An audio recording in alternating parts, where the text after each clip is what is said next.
Welcome to Discover Indie Film. I'm your host, Jeff Howard, and I've got Matthew Lucas with me. Hey, Matthew. Hey, Jeff. And I might call him Matt for the rest of this. Although it's funny, my older brother's Matt, so we were Matt and Jeff my whole life. Here we go. Anyhow, Matthew is here because his film Kringle Time was at Filmvasion Los Angeles in 2021. And I gotta say, I love it. It is a kick-ass, wonderfully... Everyone loves a dark Christmas movie, right? Sure, who doesn't? Yeah. And Kringle Time is definitely a dark Christmas movie. It's hilarious. It's actually touching. I think it hits all the bars for me. And so thank you for coming in and talking about it. Thank you for having me. We very often I have short filmmakers on here whose work is in the Discover Indie Film TV series that's on Amazon Prime. All right, now that's all I'll mention it because we're talking about Kringle Time, which is also on Amazon Prime. So we might do spoilers. How do you feel about spoilers? Yeah, that's fine. Yeah, I mean, the audience is... yeah, I mean, we can talk around a couple of key things, but spoilers are fine. Yeah, audience tends to be other filmmakers, I think. Yeah. But you should watch it. If you haven't seen Kringle Time, seriously, it's right now, it's included with Prime. So if you go to Prime Video, search for Kringle with a K and Time with a T. I think that's all I need to say. Yeah. And then it's on Apple TV and it's on Google Play and all the rest of the places too. For sure. Yeah. In fact, people should totally support an indie filmmaker and pay for it on Rent Apple. it in each of those places. Yes, everywhere. Have a budget it out. But it really is great. And by the way, it is an award-winning film. Took home the Grand Jury Prize for Best Actor in a Lead Role for Vernon Wells, who is excellent. But, of course, he's excellent because of your work. Oh, no. We are each excellent in our own special ways. Everyone's excellent. Everyone involved in that film is excellent. All right, well, this podcast, I always just ask the obvious starting question, which is, what got you into this crazy filmmaking racket? What were your early inspirations? What hooked you? Yeah, it's a good question, and it's a tough one. I wouldn't say that I was like...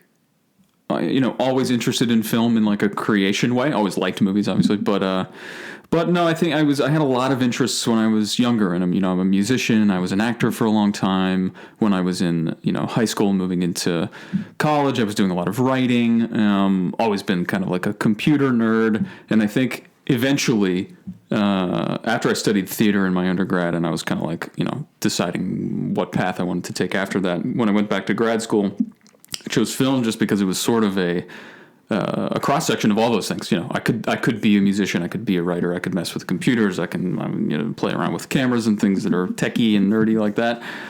It kind of felt like okay, all these things I like, they're all in this one sort of art form. So that's what I got. When I got serious about it, but in high school and college, I was making a lot of stupid videos with my friends, and we ran like the morning announcements in the high school and things like that.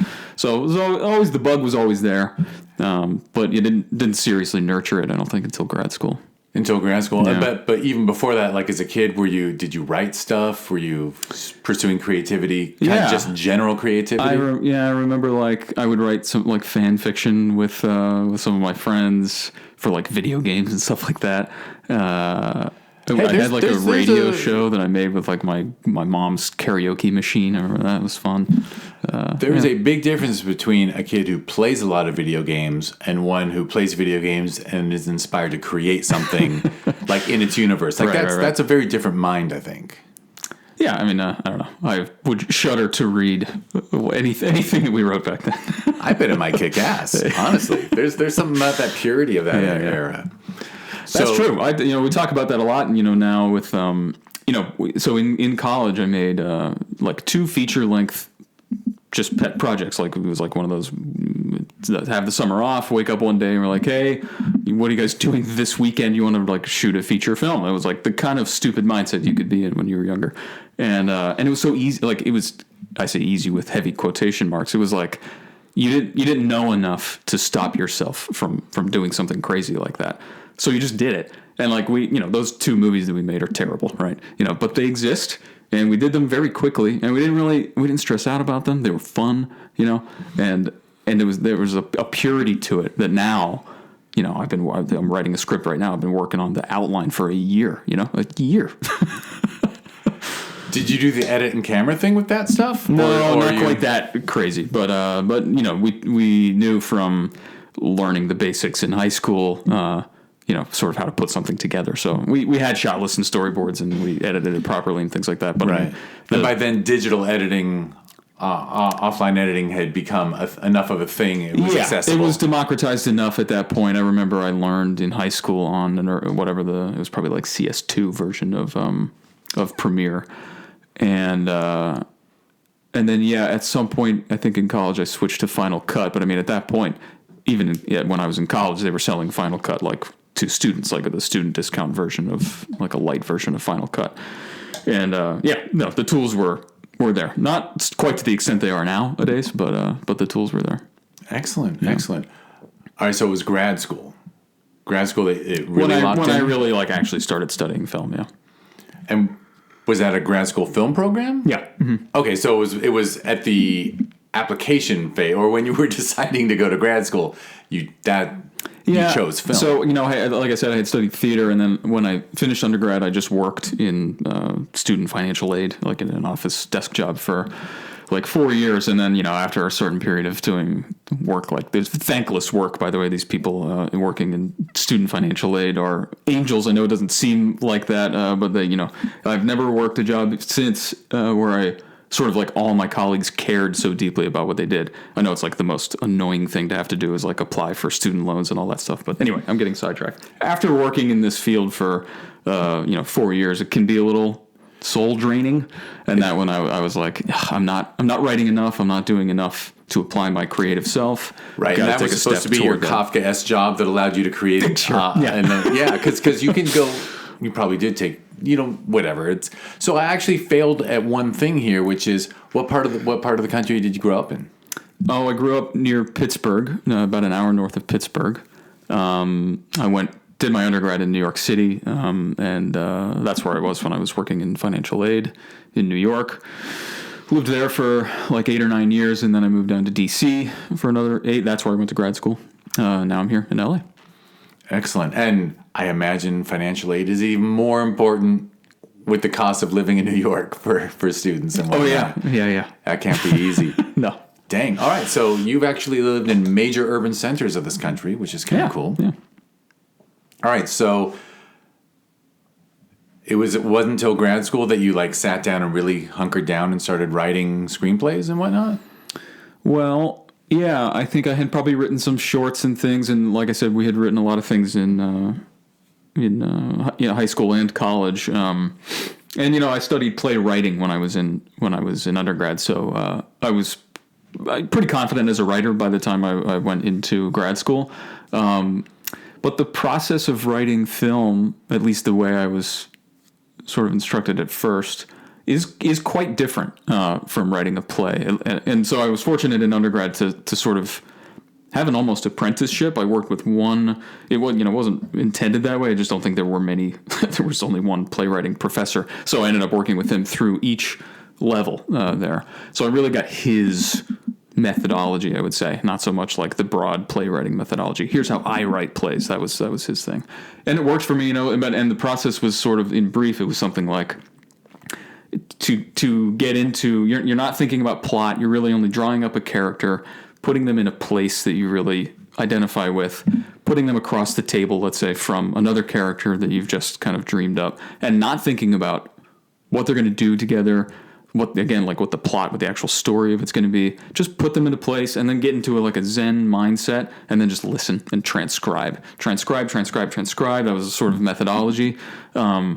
Not create. You're not putting words in these people's mouths. They already have the words. You're just listening to them. And it was a kind of a hippy dippy, way to write a little bit. It felt like, because you sort of meditate to get into that headspace. And then you have to be really trusting that you'll find what the plot is after you write enough. And the first 30 pages of dialogue you're writing could be garbage, but eventually you'll find, oh, okay, that's what this play is about. Totally different approach to writing a film, at least the way I was taught, which is a lot more, and the literature surrounding how to write a movie is much more dogmatic when it comes to it starts this way. It's on page story 5, structure. the theme is stated and blah, blah, and all this stuff. And so it's now I outline to death, I just said I worked for a year on the outline for this script. I mean, not kidding. For a year, beatboarding. But with the other method, also sounded like a lot of character work, like making sure you had defined characters who could then have conversations with each other on the page in your mind. And so if you get your outline done, you can shift back to that mode, right? And then let people. You can. I just think that writing for film and by design, is more. There are clearer walls. In theater, I just think you can do a character. Nothing can happen in a play, and it can be the most riveting thing you've ever seen, because you go to the theater for a visceral contact with another human being whose spit is flying on your forehead while you're sitting next to a perfect stranger laughing in the dark at this thing. It's a thing that we don't have in film. We don't have that same literal human connection, right? And so in place of that in film, I think you have just a more structured and finessable sort of set of rules that you have to. I don't know that you have to adhere to them, but generally we do, right? Not every movie that you see has the traditional 3-act structure, obviously, but I mean, there's a reason it works. Yeah, I mean, we're tiptoeing around a conversation that we're not going to let ourselves have about what it's like to watch a film where the characters take over and you're just blown away by performance. If you don't have great performances, which is funny because that's kind of one of the things going on with the Oscars this year, I think, is that performance pieces with almost no story got nominated, and everyone's like, that movie's boring, and I'm like, actually, there are obviously layers, and I mean, it's easy to look at classic, like My Dinner with Andre, this is but if you walk out of that movie, your one word you might be using to describe it would be, it was kind of theatrical, wasn't it? Right? Because you could almost see it as a play. And so, that's the other thing, that Venn diagram of theater and film, where it overlaps, I feel like there's a lot of temptation to sort of be like, well, if it works on the stage, a couple of tweaks will make it work on film. It might be the case, here and there. But for the most part, I would say that, as much as I love My Dinner with Andre, it's not inherently cinematic, It is the way it was executed. They improvised 20 different discussions or whatever, and then wrote it from their improvisations, and then pieced together a script for it, and that had to make this scripted conversation feel like an authentic one. So a lot of layers that were only really, that process could only have worked on film. So I don't want to say it was not a good film exercise, but it's like Tarantino choosing to use 70 millimeter film to shoot The Hateful Eight when it's going to be mostly inside and mostly like a claustrophobic theater piece. It's like you have a tool here and you have the ability to use it in a purely cinematic way. You're not always using those tools very efficiently. Yeah, and it sounds like as someone with a theatrical background who then started looking at cinema and how to capture that stuff on camera, you're very aware of these things, because like My Dinner with Andre, in a lot of ways, I don't want to call it a stunt, but it's almost like it was their way of saying, you know what, like Louis Malle and those two actors and writers, I mean, they're both playwriters, they're both amazing people, like amazing minds. It was like, let's just go to the extreme and just have a conversation movie. And like, it's almost like the single shot film, like, okay, we can do a single shot. Let's like, right, it's a little bit of a, let's just fucking do the max, take it to the max, which actually kind of makes it punk rock. And but so as someone with these perspectives, has that sort of been a thing for you all through, like even grad school and everything, like balancing your desire for something theatrical and something cinematic? Yeah. It's always in my mind, like, that creating more interesting characters for me comes from getting into that place where you don't make, maybe you can picture the character, maybe you can see what they're wearing, maybe you can hear that they have a lisp or there's something specific, right? But you don't really know who they are, and then just throwing them into a situation and finding out who they are. That is a way more interesting way to design characters, I have found, than in writing for film, where you have a plot that you're like, well, okay, this plot needs this type of a person here, and so here's the puzzle piece that was already formed for me, and now I'm putting it in there. So you almost already know too much about the character by the time, if you've outlined it first. But no, I would say that I try to balance. Like, sometimes if I'm stuck in one vein, I'll go back to my playwriting brain and I'll borrow some tools out of that kit. Yeah, but it's always a balancing act. Yeah, I don't want to jump into Kringle too early because I assume a whole lot happened in your life before you got from grad school to Kringle. But I mean, that's a very performative film. It's very, I mean, because it's set in a in a studio, then that is old-fashioned TV. Kids TV was really just shooting live theater for sure. Yeah, yeah. So interesting now to know, like you were drawn to this script that had. Really, the warring things are in the script you chose. Yeah, and the guy I wrote the movie with also comes from a theater background, so I think we were both sort of drawn to that kind of like small town theater troupe. Especially like the two sort of co-hosts of Kringle Time. They're these kind of like kids who think they're bigger than their boots actually are, kind of a thing.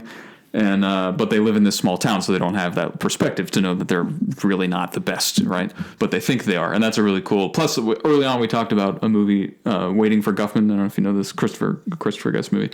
That was like a huge inspiration for like the vibe, if you will, of Kringle Time. And yeah, that just like same thing, like that small town. We care about this little show so much that like the town is involved in the success of this show. It's a specific and.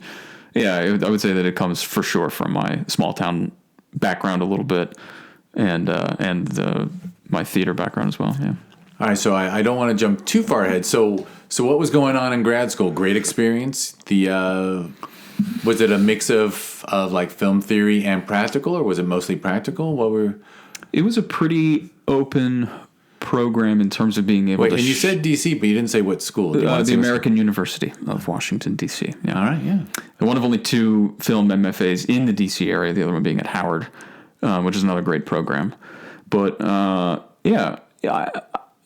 would say that at the time, I was a little iffy on the structure of the program because I felt like it should have been guided just a little bit more. But that feeling didn't last too long because what I eventually discovered was that it's a malleable atmosphere, grad school, and it's still a little bit cliche, but you make the best of it. Like if you don't put the effort in, you don't get the reward that you're looking for. And so once I sort of learned to be like, oh, okay, no one's going to like tell me what to do here, so here we go. And then I sort of formed my own set of goals for the masters, which included like a proof of concept short film for a feature that I had written. And then I was also interested in game design, so I hired like a small indie game studio basically to design like a game, like an iOS game that tied into the world of my short film. So that was my whole big project for those several years was like just figuring out how to put those people together. Right. To make an interesting sort of package. Yeah, a multimedia, multi-platform concept. That's very cool. It was fun. Yeah. Yeah, you're ambitious. You got ambitions.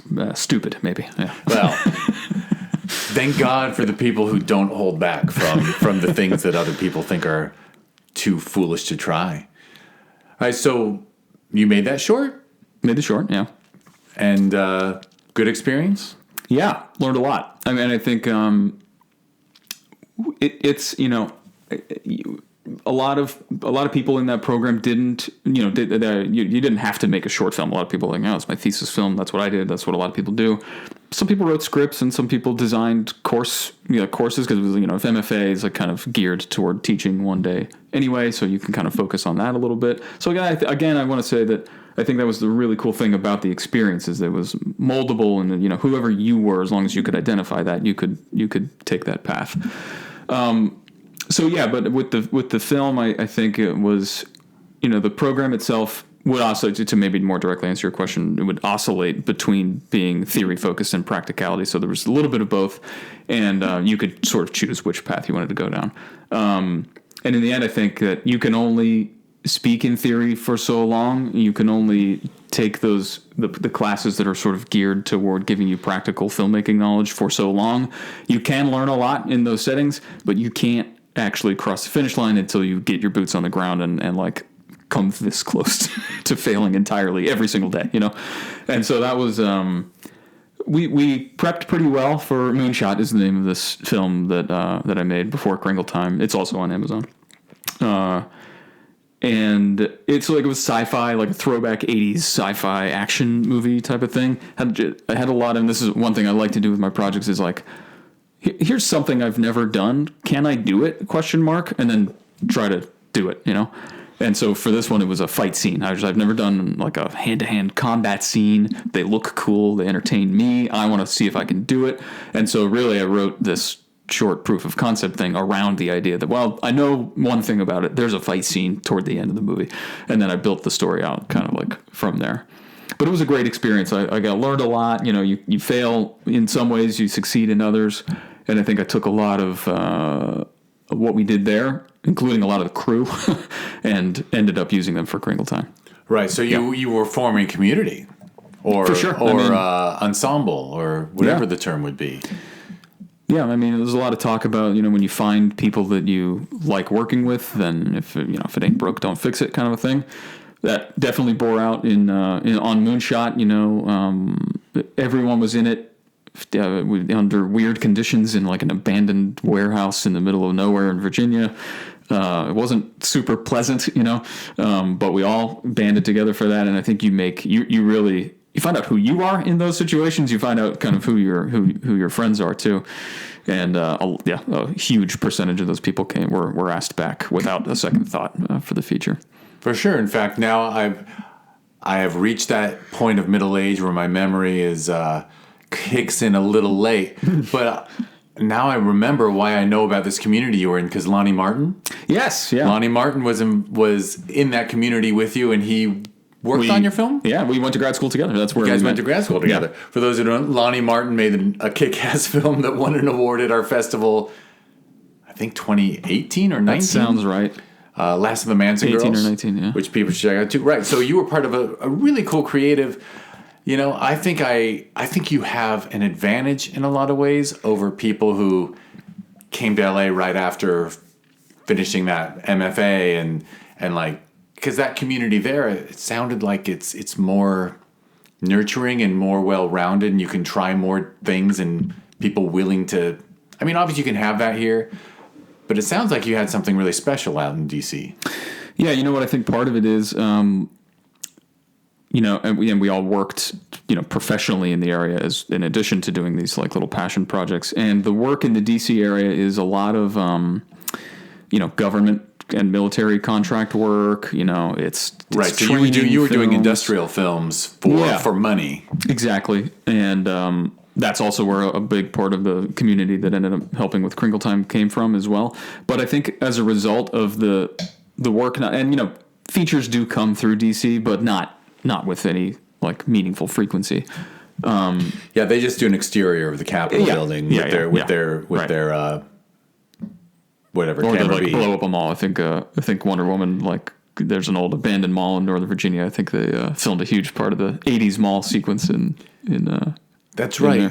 Was it you or Lonnie who had like line producers jump onto that project? Well, we had our gaffer on this was meant to work on Wonder Woman 84 and then left that project to gaff this one. So that was huge of her. Fantastic. But because there's the work there can be a little dry, you know, when someone in the group pipes up and is like, hey, I want to make like a horror movie. Anybody want to, you know, what are you doing next weekend? You're like, finally, something to like keep me awake. For sure. And for some reason I want to mention like the industrial, the gig work you're doing, you're still training skills and you're still probably picking things up. It's a value. Yeah. I don't mean to minimize it too much. There's a lot of value in that work, like you say. I mean, it beats the shit out of being one of those people who never leaves home and keeps perfecting scripts, you know? I mean getting out and doing stuff. It does work the muscle. It does do that. So even when you're not working on stuff that you like, you know, I always still try to keep in mind, like, well, if I wasn't doing this, I would be forgetting it. You know, I'd be forgetting how to do all this stuff. Yeah, the muscles get weak. I mean, I almost feel like saying that even when you're working on your own work, there are things you don't like that you have to do. Like practicing doing the things you don't want to do is. Maybe it's just because I have a 14-year-old in the house. I'm very focused on like people should be willing to do shit they don't want to do. Right. But it is important. For sure. Especially with the film. So Kringle Time was first thing you did after Moonshot? Yeah. Did I have another? Was it another short? The first thing I wrote. I write a lot, but no, I think that's the first thing I produced after. Yeah. So right. Moonshot was 2016, and we went into production on Kringle Time in 2018. So yeah. And Kringle, like the idea came up, and you and what Zan, yeah. Mm-hmm. Zan, like, and it popped up, and you just looked at it on paper and said, "I got to make this happen." Well, we wrote it. Yeah. I mean, like you mean like how did we get into the idea? After you wrote it, like, because obviously you've written a bunch of things. Oh, I see. We wrote it specifically for making it. So that's the kind of interesting. It almost was to a prompt. So like, both of us, we both had worked in film and TV in the DC area. We both had both were writers, and at a certain point we just kind of you get bored. You're just like, all right, it's time to do something different. I can't like stay still right now. So we both got together and we were like, all right, we want to make a feature. We've committed to that. How do we do that? Question mark, right? And we looked at a couple scripts that each of us had lying around. The scripts that I think both of us write independently. We're not writing for producing. We're just writing. This is a fun story. I don't care how much it costs. Here we go. This is the story. And so when we read all those scripts with the eye for production, we were kind of like, okay, there's one of these that's like almost small enough, meaning it's not set on Saturn, right? While it's exploding. This one is actual human people set here on Earth in modern times. That's something we might be able to do. But the scope of it was like just too big. Like it was just too many locations, too many people, too many this, too many that, whatever. Right. Because you'd done enough work that your producer brain could kick in. Yeah, right. And just what you can succeed at and what you can't. Yeah, right? what's too expensive. Yeah. And I'm a big believer in not trying to out hit your coverage. I think like if you're going to do something that's kind of high concept, you better figure out a way to put enough barriers in front of yourself that you're not going to like try to do this really cool thing and only have the money or the skill to get halfway there. It'll end up backfiring in a way that won't, it's not going to look cool. It's going to take people out of the story, whatever it is. If it distracts from the story you're trying to tell, it's not worth even trying. So like, if you have to put restrictions on yourself because you just don't have the money or you don't have the time or whatever, that's fine. Admit that you have those barriers and put them there, and then you can play really well within that smaller, sort of sandbox. Anyway, we got to a point with all this stuff where we looked at what we had and we were like, well, none of this can work, so I guess let's just try to write something. So we beat out the story together, and then I gave it to him because I wanted to try to separate my writer brain from my director brain. I was like, you do this, you do it well, I'll try to do my thing well, and then we won't have to. Right. So you generated it, and then you said to him, okay, so that I can come to it as a director. Yeah. You said, have him complete the script, which makes that's actually very, that shows some foresight. Well, yeah, I mean, like I said about, and we all know, you learn by doing, right? And I think you learn by screwing up. So, if you're self-aware enough, I think, it really only takes screwing up badly one time for you to be like, well, not doing that again. So, and I've always had a sort of, I won't say it's not done successfully, but I've always thought it was a little weird when like a writer acts in his own thing, for example. I feel like one of those two jobs has to suffer. And I don't know if it's just because doing one of those for me, nearly kills me. It's like it takes all my brain power to focus on one job. And so the more jobs you keep adding, I feel like the more you dilute the water a little bit. I don't know. I've always felt like kind of weird about that. I think you're onto something. And I mean, I'm sure everyone can come up with anecdotes of where it's okay. It does work. But it only works if that person... Like Woody Allen works as a director, actor, but I think it's because he doesn't care about the production. He doesn't do multiple takes. He'll do it, he lives with mistakes. He wants to work a 6-hour day. He doesn't want to like stay there and nitpick every detail. It's funny because I was going to say you need the person to have an ego that's under control, and I'm not sure his is. No. But I'm also... I'm just going to throw a dig at him. Why not? He's not an easy target. Punch a man while he's he's a down. bit of a target nowadays. I don't mean to jump in, but when every script you write, every character has the same voice. It's not that hard to jump in, and because it's his voice. Like he's writing his own stand-up routine that he just does on film. A lot of the films I loved. But I watched John Cusack do a Woody Allen imitation in Bullets Over Broadway. Yeah, exactly. It is what it is.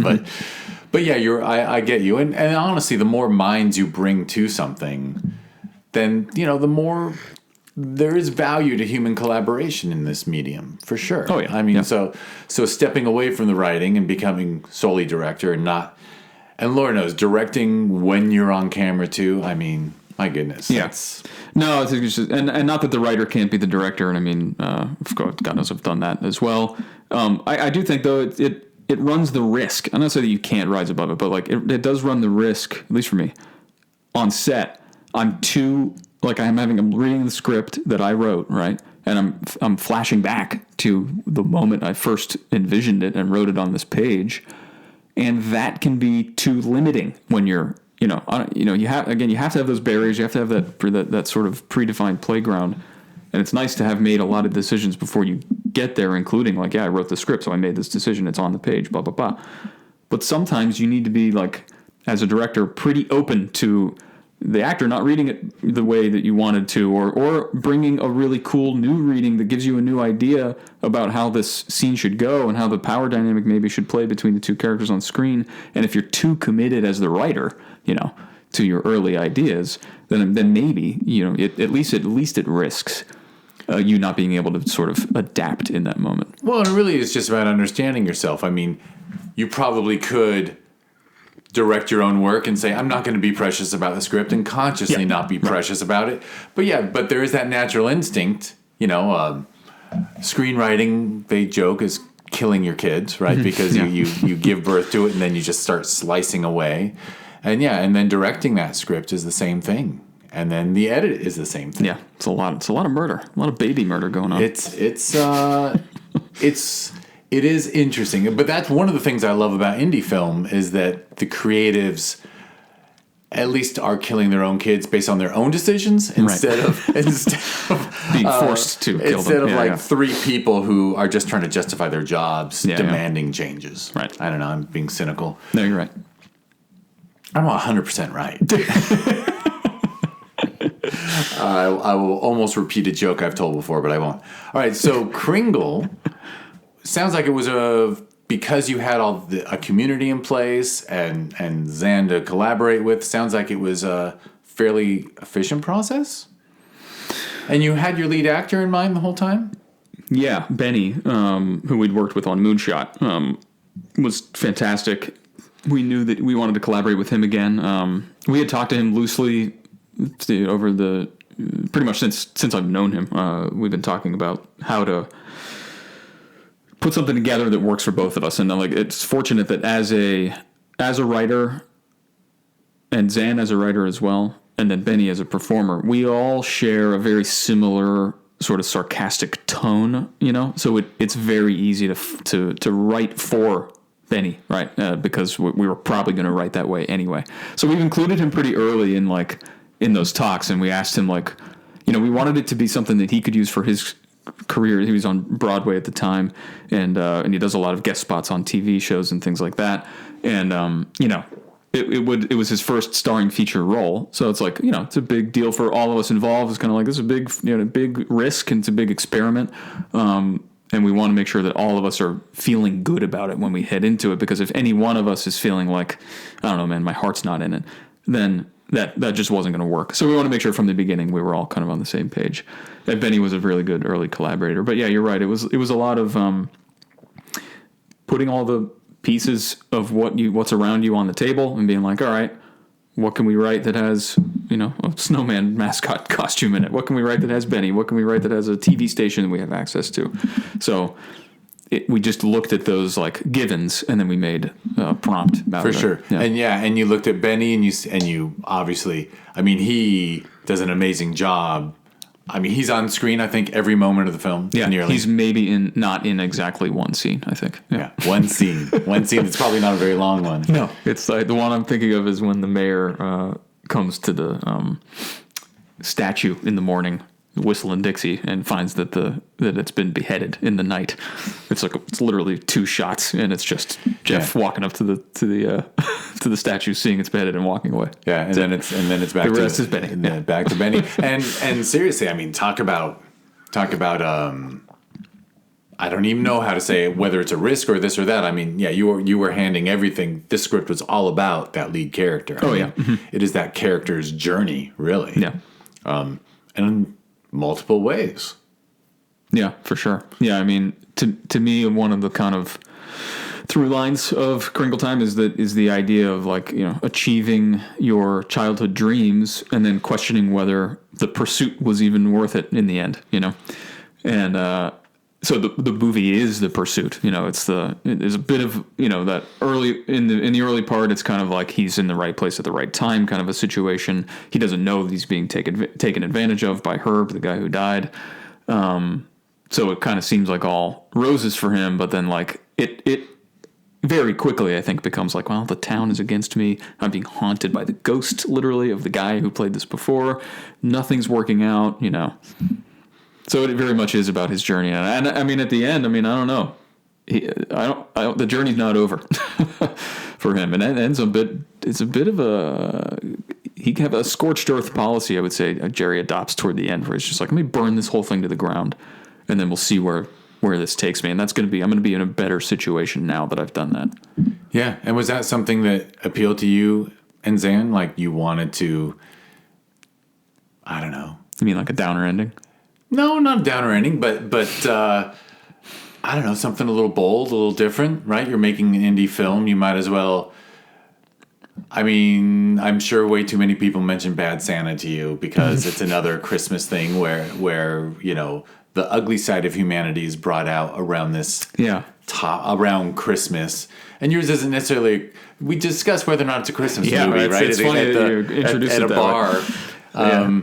Because it's really not a Christmas movie. No, it has a snowman in it, and it wasn't until I remember we talked very early on, like because the idea of the snowman wasn't even a given at first. It was we were looking at, we knew we wanted to do like a children's mascot character, but then we were just looking for a combination of what's the cheapest one we can buy 5 of because we need to like burn 3 of them, or what's like the funniest one. So that was like the prompt for that, and the snowman ended up winning. But I mean, like. It could have been a tiger. Could have been anything. Yeah, it's funny how those. But then once it became a snowman, it sort of adds. It's interesting. It adds by default it adds the Christmas element, and then like we talked about like when you named it Kringle. And I think originally we had like a subplot in there where the backstory of it, which doesn't get told, is that. In fact, it's in a deleted scene. But the history of the show is something like they made a Christmas special one year. It was never intended to be a repeating show. But then they got funding for it and decided they were too lazy to change it. So it just always remained a perpetual Christmas show every week for decades.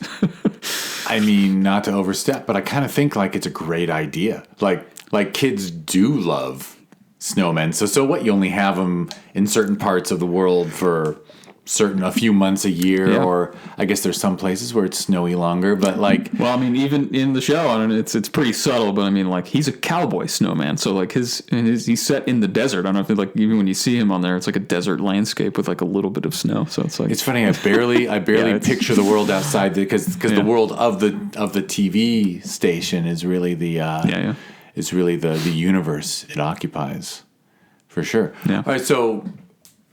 You have this team together, good experience shooting it, good experience with all that? Yeah, in the end, very good. I think, in the moment when you're doing stuff like that, there are long days. Obviously, you're strapped for cash. Bitch. Yeah, I mean, it's true. Is that a fair term? Absolutely. And much more so when the machine running it is not. There aren't too many people operating that machine, So we were talking earlier about having to separate roles in order to do each one to the best of your ability, right? You can try to do that, but I mean, if you don't have the money to have to pay people to do the things that you don't want to be doing so that you can focus on directing, for example. You just have to do all those things. You have to do the SAG paperwork when people show up for the day. Somebody has to do it, right? So if it's not me, it's the other guy co-producing this thing. And sometimes, you get help when you need it. Absolutely. I want to give credit where it's due. Lonnie was my AD. He took a lot of weight off of my shoulders when it was very much appreciated. And the team was good. But I mean, the truth remains that like it's a very, very low budget movie. Not enough people, not enough time, not enough anything. Yeah. So thankfully you and Zan collaborated and because you were both listed, right? You and Zan are listed as producers. So it's like, it's like this film had two parents. Yes. It's always rough when there's only one parent because then you're a single parent and it's really having tough. Zan to lean on throughout. I mean, because it's everything. And once it wraps and you're exhausted and you need to go to sleep forever, you still have to file taxes for the company. You still have to do everything. It's. You're mentioning taxes at the end of February. But yeah, for sure. Yeah. And then did you do the edit?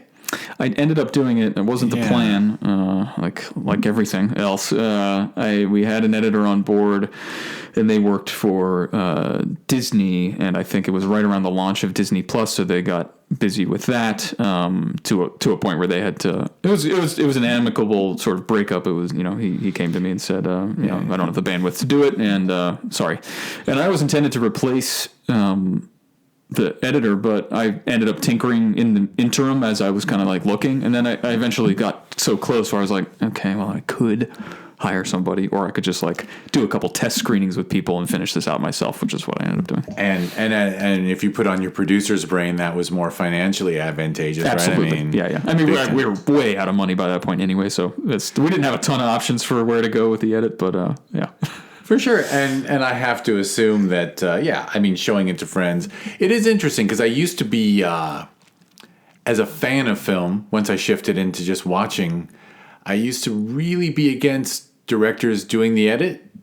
I'm against it too, yeah. But I keep seeing examples that work out. Yeah. So I think the Coens edit their own stuff. They use a pseudonym, I think, but they... Oh, that's interesting. I'm pretty sure the Coens do. Yeah. But it can be done. I mean, the thing is, it's another skill, and it's like, I've done a lot of editing, so I think I don't think I'm a fantastic editor, but I think I can edit. But I mean, it's another one where I think you just have to look at, what can you do? I think if I legitimately knew I could not edit, it just wasn't a skill that I had, I would have found a way to bring somebody in. Right, if you didn't have the technical skills. But once you have the technical skills, it's really, did you have any breakaway for it? Like, did you do like a 3-month off kind of deal and then come back to it with fresh eyes? Well, yeah, or I was pretty bombed after the production, going through it under such tight constraints. Definitely my stress management could have been better, maybe. So it took me a long time to recover. Several months, I would say 6 months off. I took 6 months off entirely. Oh, that's actually fantastic. Yeah. Ended up being that's good. What I was fishing for. Yeah, ended up being good. When I came back to it, it was still pretty slow going because then we lost the editor. Then got busy with work because I had taken so much time off of work that I needed to work more. So you need to food and rent. Need to eat, right? As it turns out. But yeah, and then by the time I finally got back into focusing on it, wasn't until the pandemic hit. And all of a sudden I had all this time. I was like, all right, well, let's just finish this thing up. For sure. And that time off, quickly. I mean, that's a huge difference. Yeah. Having that much time away from it and then going to the edit versus if you had started assembling it 3 weeks after you wrapped, not enough distance. Then you would have had, then you're in the middle of the forest. You don't know which way to go. Exactly. Yeah. Oh, excellent. Cool. And then, so this is another, I can't name how many, but a lot of films got completed because COVID hit, and all of a sudden people turned and looked at their life and said, "Well, shit! All those things you never had time for. Now you did." For sure. I mean, I won't diminish the psychological toll that the pandemic has had on me and a lot of people I know. Tough times for sure, but I would say that one of the lifelines I had was being able to work on stuff, being able to finish this up. I wrote a play that I had been in the back of my mind for years. I finally finished that.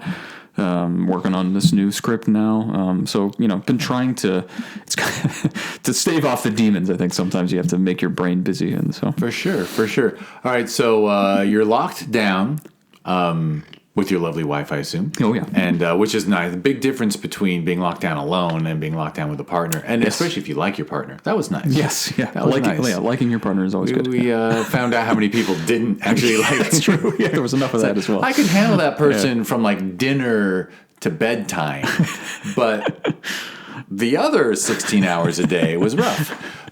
But so you were able to use the internet and stuff to like show it to friends and stuff. You didn't have to have people because like it was like a weird time. Was it a weird time to be completing a film when you would normally like want to have like a dozen people in your living room and show them an edit? Even through like I had always wanted to do like a private premiere for the cast and crew.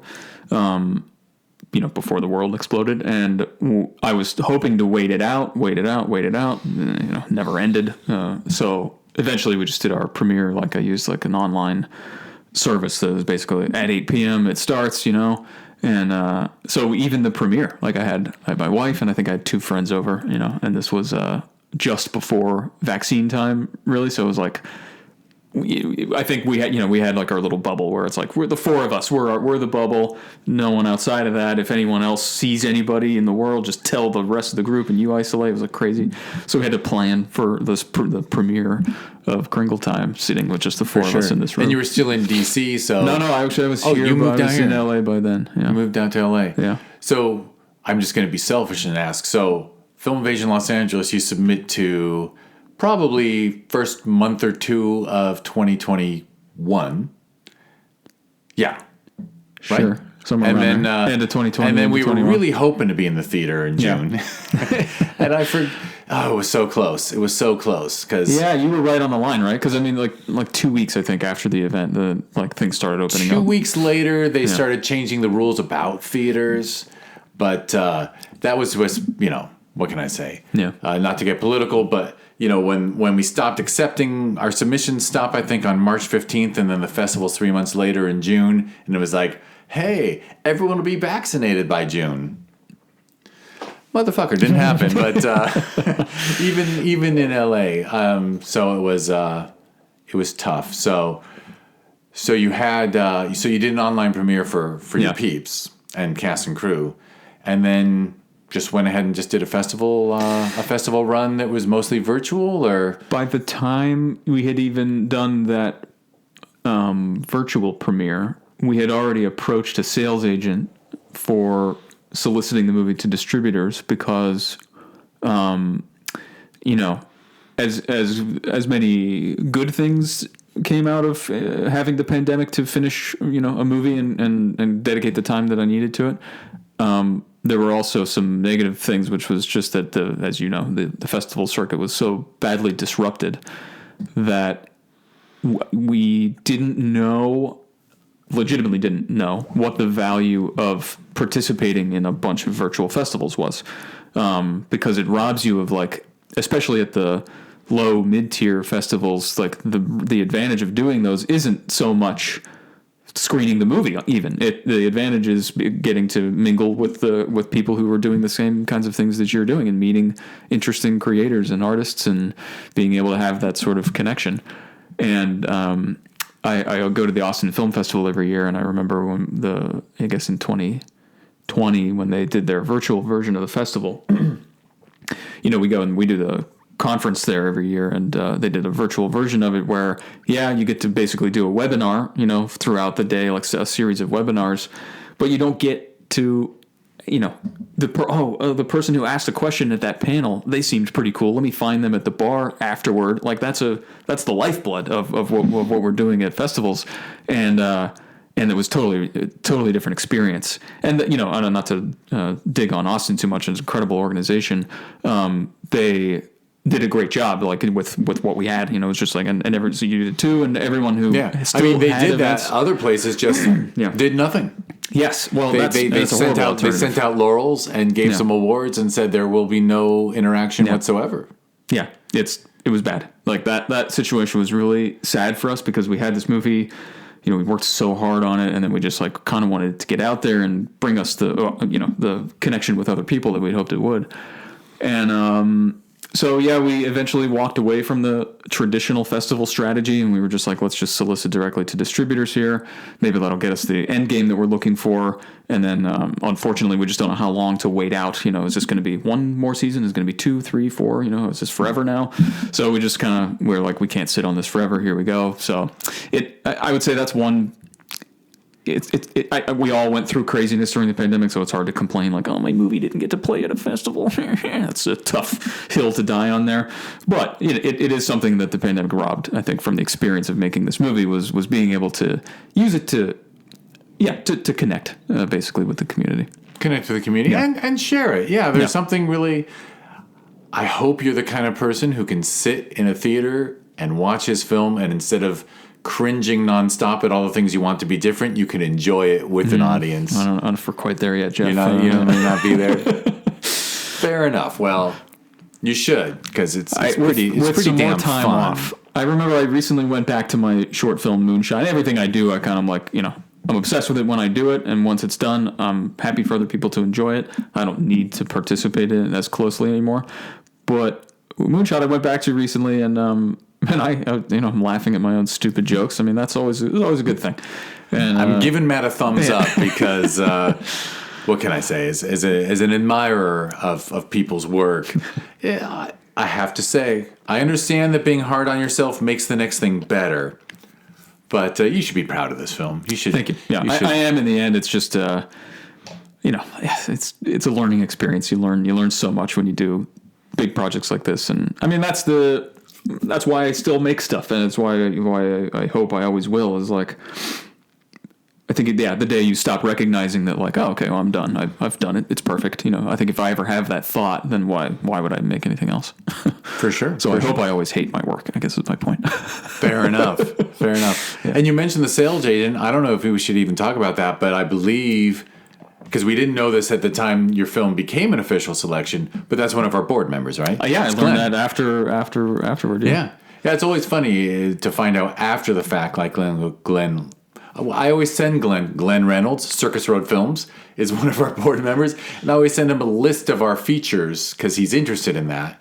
And he goes, oh, Kringle Time is one of mine. I'm like, oh, cool, because that's a good movie. I would have wanted you to pick that one up.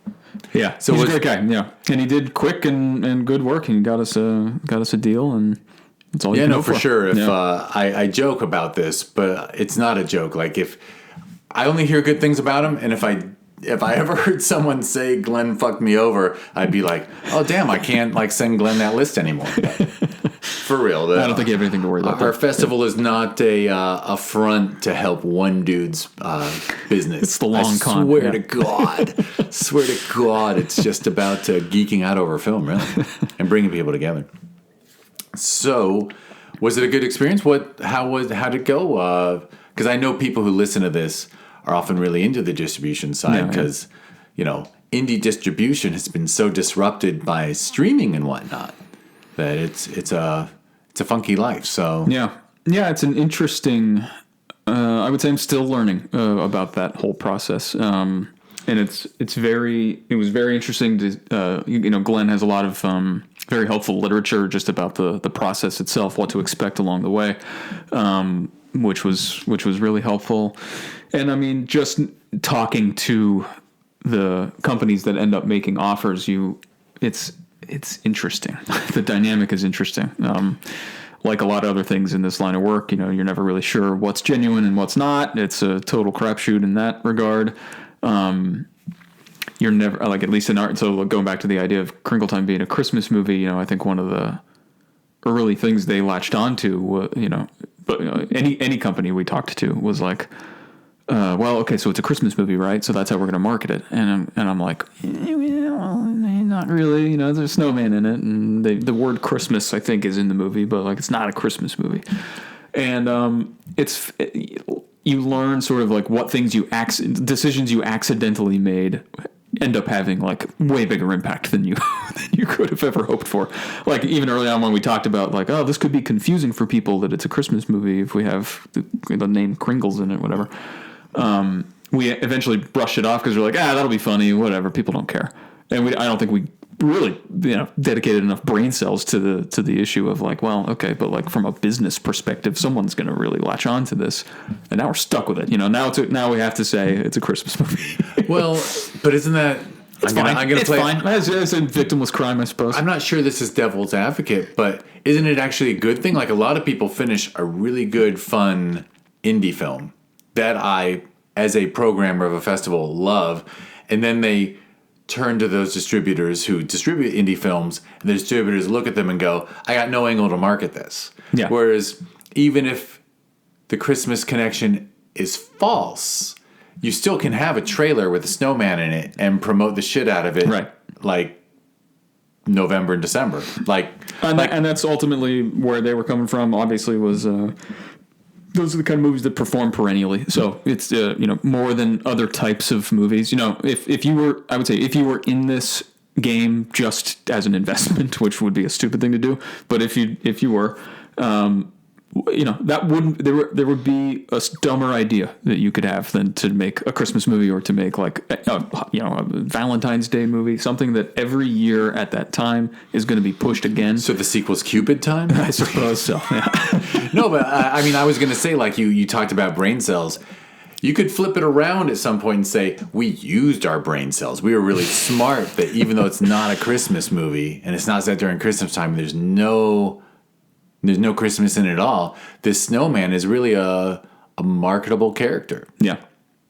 Yeah, that probably opens up the discussion of how much of what we do is art versus gloves commerce. Off creativity and how much of it is a business-motivated decision. So. Yeah, and this was not...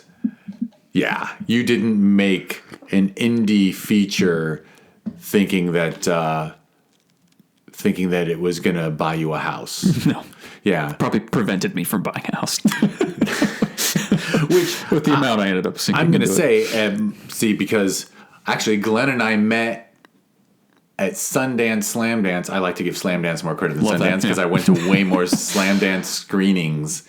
And they gave me an award 30 years ago. But nice. But they have a new channel out. Yeah, but really? A new streaming service. Cool. Yeah. I'll have to check it out. Absolutely. But we met way back then. Oh man, I lost my train of thought. Sorry. I totally derailed you. No, Meeting Glenn, business decisions versus creativity. Yeah. 30 years ago, not everyone, but like you went to a film festival and all the filmmakers were pricks to each other because everyone was like, competing. I'm the next Kevin Smith. Yeah. No, I'm the next Ken Burns. I want that, I'm going to take this film to the festival circuit and I'm going to get rich, So now that myth has been completely buried because I don't think the last big thing to come out of Sundance that I can name is like Little Miss Sunshine might have launched some careers, and it already had Toni Collette. Forget it. Like people no longer think that their indie film with no recognizable actors is going to you're right. It's a bummer because it was really cool when every year, the 20, 30 biggest cities in America, in North America, would have a theater that would play indies. Like, those theaters aren't here. Yeah.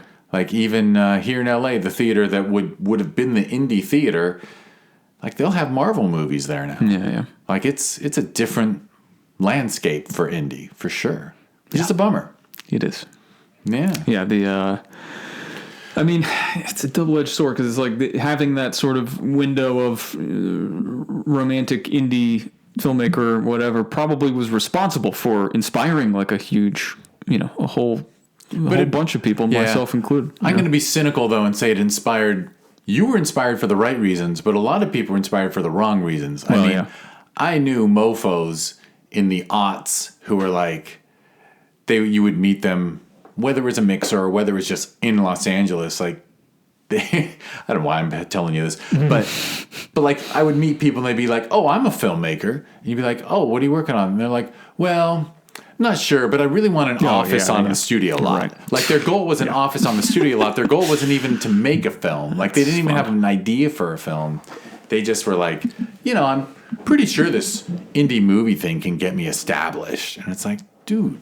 So now everyone at the festival is friendlier. Like all the filmmakers who come to our mixers are nice to each other because no one's thinking, if you sell yours, I don't get to sell mine. Like, yeah.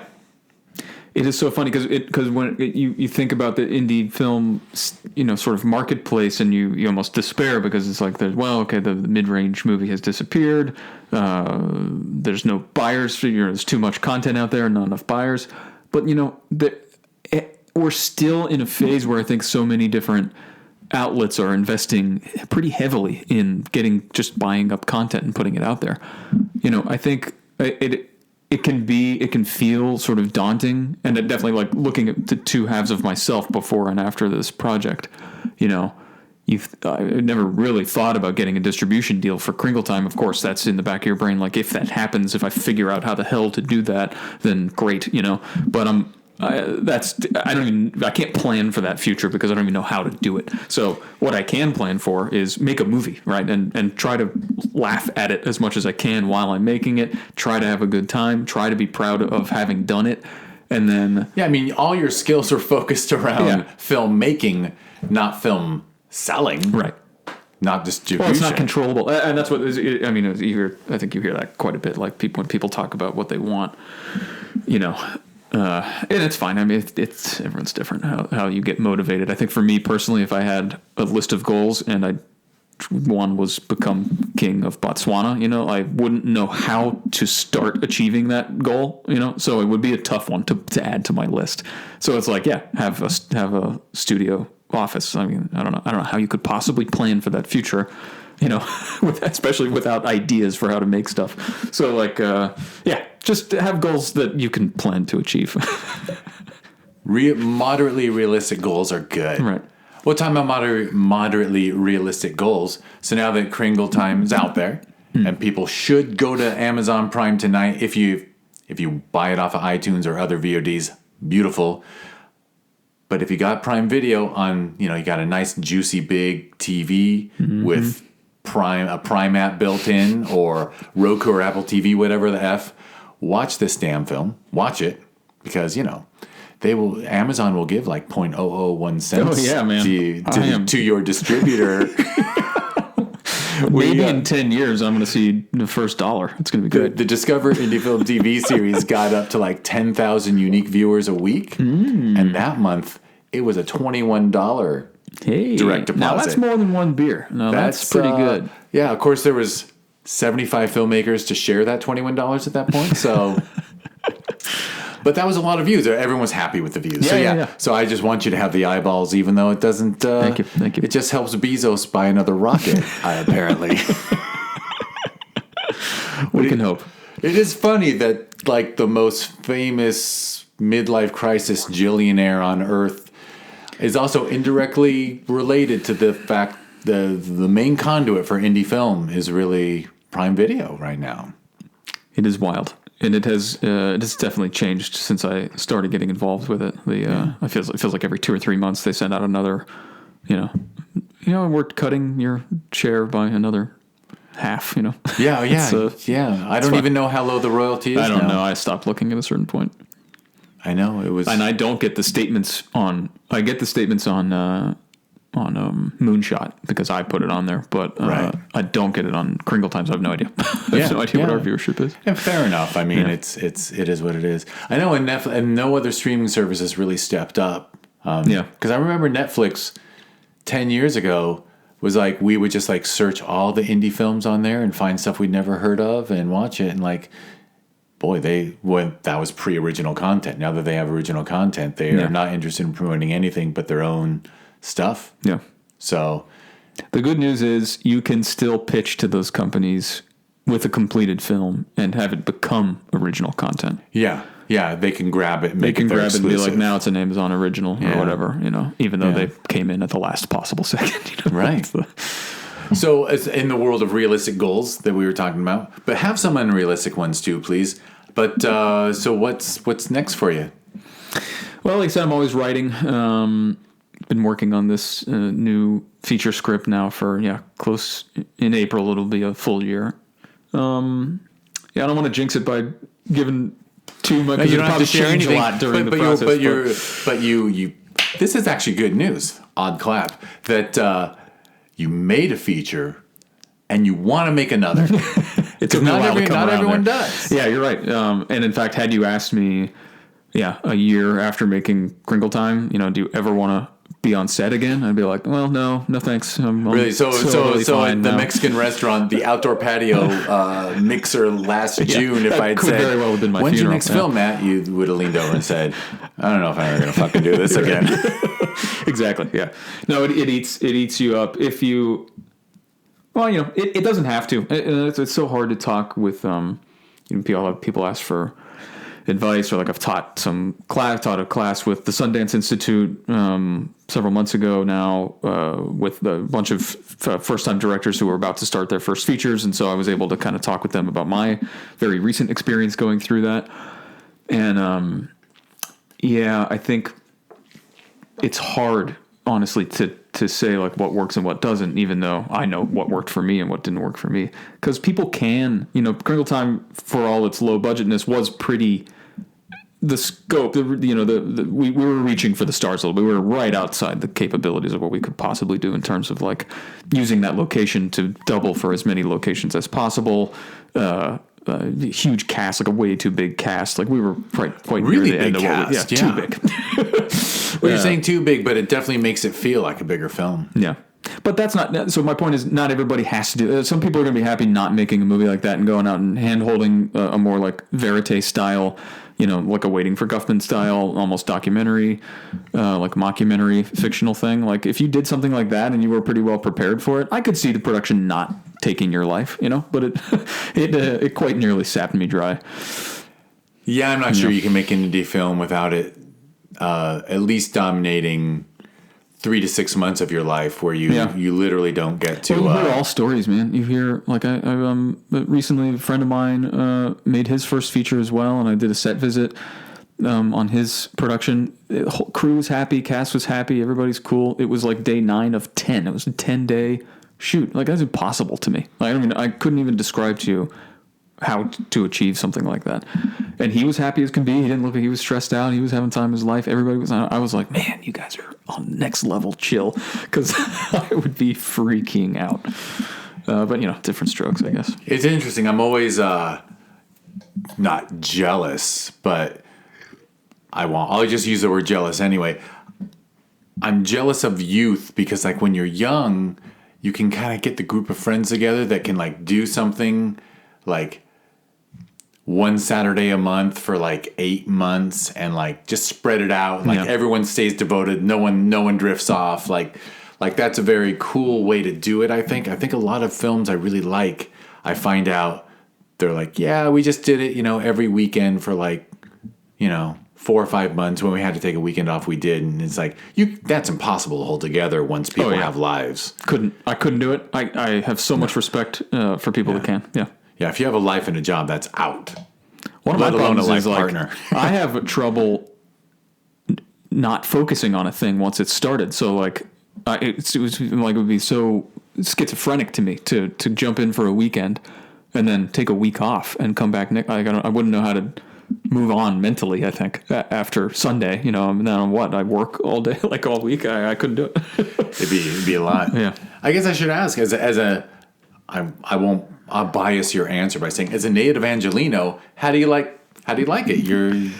I love it. Yeah. Oh, excellent. I love it. Yeah. And I, I'd worked here a lot over the years, and my sister used to live here, so I've definitely been around. And LA was never a city that I came to and was like, yeah, I could live here. I never really felt that way. East Coast my whole life, so I kind of the speed is so different out here. Just kind of felt. I was too uptight, I think, is my issue. But moving out here, no, it's like, especially during the pandemic, has been really helpful mentally. Had we been locked in the winter of 2020, I don't know what I would have done, like buried in snow, on the East Coast. I don't know what I was already this close to losing it. I think I would have absolutely snapped if I was buried in snow that whole time. So being out here, be able to go on a hike and go to the beach and do all the things that you do, huge emotional boon, I would say. Excellent. But yeah, now that things are kind of opening up, I'm actually getting to get some favorite spots out in the city and actually learn my way around. So very cool. So far, so good. Well, I'm glad you're here. Yeah, thank you. And should we? I guess we're close to wrap up. Do you want to mention? Do you have social media or websites or how people find you and your work? Yeah, I'm absolutely terrible at social media. I do exist on Instagram at mattlucas.mov, so you can find me there. Yeah, that's probably where I would announce any new projects and stuff like that. My website is matthewlucas.co. So all my sort of catalogs on there. LinkedIn, CO, that's Columbia? Com was taken, so CO was the next one. Clever enough. I know, I'm .me. I won't say. Yeah. But cool. And of course, Kringle Time can be viewed on Prime, but anywhere people... all the major streamers have it to rent, and then it's free on Prime, yeah. Excellent. All right, well, I will do my closing spiel. Thank you, Matt, for coming in.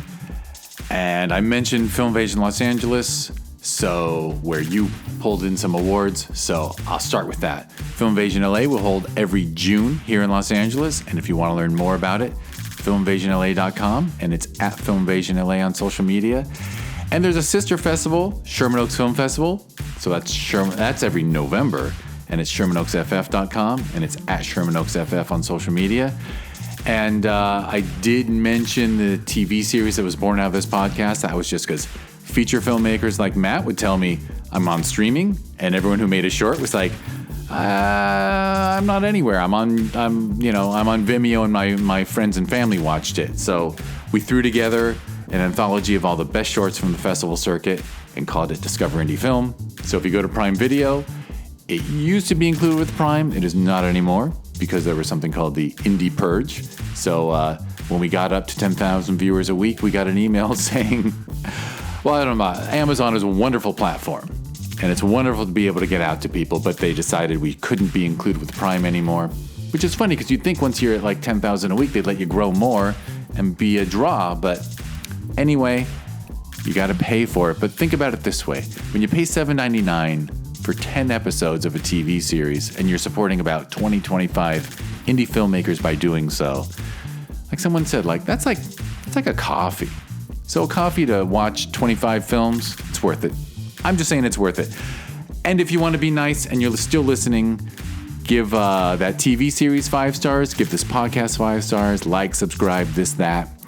And by the way, go to Amazon.com and go to the Prime section and go to Kringle Time. Give Kringle motherfucking 5 stars. Kringle Time with a K, 5 stars. Because you're not going to see a dark snowman comedy as good as Kringle Time. You're just not going to see it. So give it reviews. And it's legitimately 4.5, so you're really only lying for that extra half star. So and you're not really lying at all. Give it 5. Because an angel will get its wings, I can guarantee that. An angel will get its wings, and I mean, save your bitchy internet troll shit for Disney Marvel World and that's right. But it is always funny to me when people. I'll read a review, a friend will say, or a filmmaker will be like, look at these reviews, and I'm like, and people are shitting on a film that had a $10,000 budget, and they're like, it feels kind of small, and it's like you're watching an indie film. I want to put it on a t-shirt. There's someone that on Amazon reviewed Moonshot, which was my graduate student thesis film that I spent, whatever bus money I had in my pocket on. Someone wrote, even free, this is disgusting. It's the most salient review of Moonshot you could muster. Well, that doesn't sound right to me at all. It's disgusting. Well, kudos to you, Matt, that you can enjoy such cruelty, that you just laugh at it instead of let it bother you, because what are you going to do? Oh, yeah. What are you going to do? The trolls exist. And some people, shit someone will never say to anyone's face. Shit they don't even mean. It's great. They'll put online. Of course, I think the worst is the IMDb reviews, right? People are even worse on there. Those are pretty bad, yeah. I don't know. I got to get an intern because I I keep telling myself I want to give everyone a good review on IMDb of all the films that are in the festival, but there's like 50, 60 every festival. I don't have that bandwidth. Yeah. No. I need a college kid. I can just say. Does it mean anything? It means nothing. Yeah. But it makes people feel better. I guess some of the streamers pull in the data from IMDb. So if someone bombs your reviews, then I guess like on the listing, when you're scrolling through, it's going to be like, oh, this was rated 1 star. I'm not watching that. Funny side note that I shouldn't bother sharing, but a film I was involved in 99, 2000, got this horrible review on IMDb before it even came out. And we looked into it, and it turns out the person who reviewed it had been at a festival and lost an award to us. And then you looked, and they had written one 10-star review of their own film, and then all the other films that were at the festival that this person got nothing at got 1-star reviews. I actually sent an email to support of IMDb at the time, and just said, look, this person shit on 9 features, gave a 10 to their own work, and that seems unfair. And they removed all the reviews. Oh, great. I know. Felt like a huge victory. That is huge, because that's the most petty bullshit I've ever heard in my life. Yeah. To go home from a festival and be like, oh man, I didn't win best comedy. Yeah. I would venture that person's probably not doing too much. David anymore. Fincher. No, I'm kidding. I just threw that name out because he would have never made a comedy anyway. All right. Well, I guess we can wrap this up, and I'll call you Matthew to close it out, because that's your professional name. Matthew Lucas, writer-director, thank you for coming in. Thank you, Jeff. And I will thank everyone for listening.